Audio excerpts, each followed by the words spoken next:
So today we're going to be installing a test pipe. So I suggest you soak these in PB Blaster. So there's 3 in the back. And then on the other side of the cat, there's also the O2 sensor you have to get out. And then on the other side that connects to the J pipe, you have to get those out as well. You have to soak these in PB Blaster for a few minutes. I suggest doing this with the impact because it'll make your life a lot easier.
So, as you can tell, getting this thing off was pretty difficult.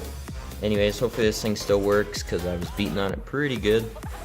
So now we got to put it in the test pipe with the O2 Sensor Defouler. Put some anti-seize on this.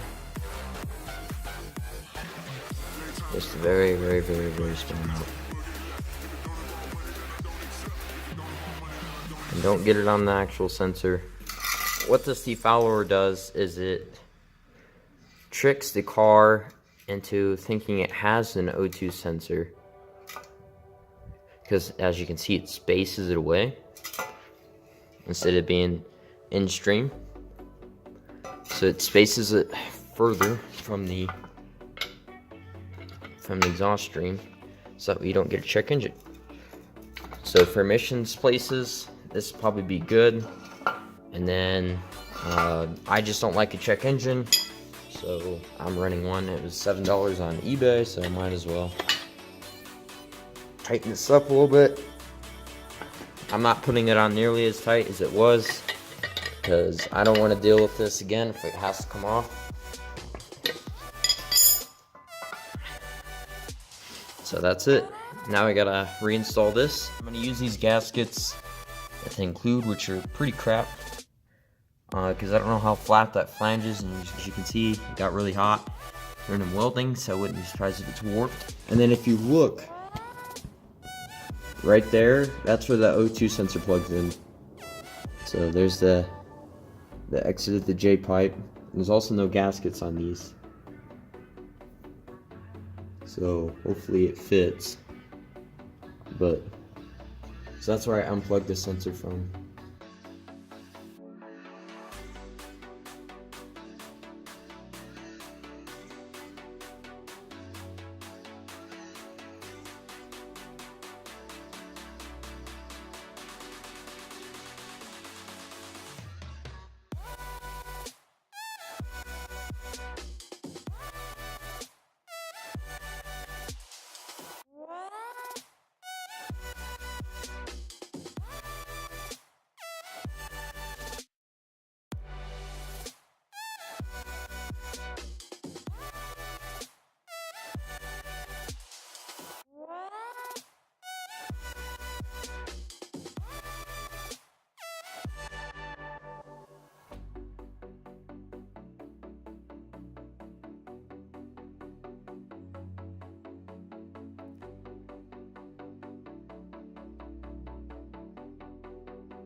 Alright, so we got the O2 sensor on the side.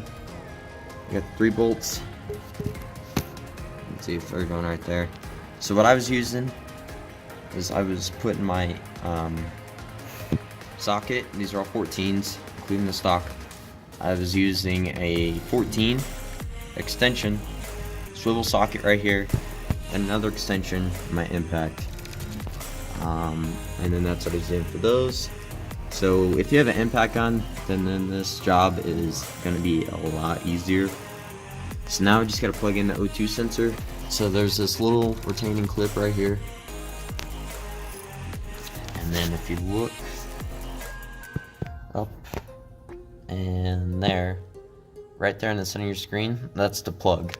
So I got to route this, and it might be too short, which is kind of an issue. It's a little too short.